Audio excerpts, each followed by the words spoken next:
কোটা সংস্কার আন্দোলনের সাফল্য অটুট রাখার প্রত্যয়ে শান্তি সমাবেশ ও র্যালির আয়োজন করে সিলেট জেলার ওসমানীনগর উপজেলার অধীনস্থ গোয়ালাবাজার সরকারি মহিলা কলেজের বৈষম্য বিরোধী ছাত্র সমাজ। সবাই গোয়ালাবাজার সরকারি মহিলা কলেজ প্রাঙ্গণে একত্রিত হয়ে ঢাকা সিলেট মহাসড়কের মিনি টাউন খ্যাত গোয়ালাবাজারে র্যালি করে। তখন তারা সংঘাত নয় শান্তি, বৈষম্য নয় অধিকার এই স্লোগান দিয়ে মহাসড়কে র্যালি করে।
পরবর্তীতে গোয়ালাবাজারের মধ্যবর্তী যাত্রী ছাউনি সংলগ্ন স্থানে একত্রিত হয়ে সমাবেশ করে তারা।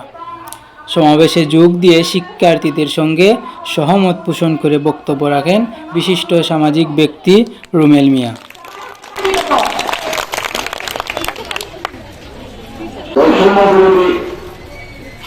ছাত্র আন্দোলন ছাত্র সমাজ কর্তৃক আয়োজিত আজকে শান্তি সমাবেশের এই পরবর্তী সমাবেশ এই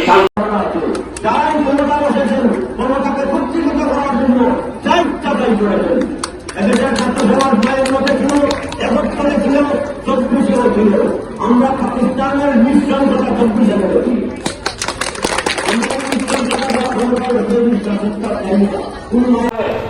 সন্তান হারা মায়ের কান্নায় কোনো শুকায় নাই, ভাই হারা মায়ের চোখের পানিয়ে কোনো শুকায় নাই, স্বামী হারা ঘুমের কান্নায় কোনো শুকায় নাই।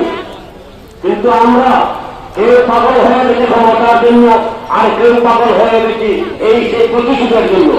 আমরা উৎপন্নগর ছাত্র সমাজের পক্ষ থেকে শান্তি সমাবেশ এবং র্যালি করেছি।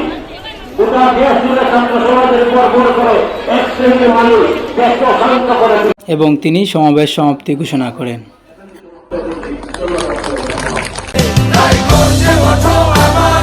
পেছনে ফেলে সামনে বাড়ো, জয় বাংলা বলে আগে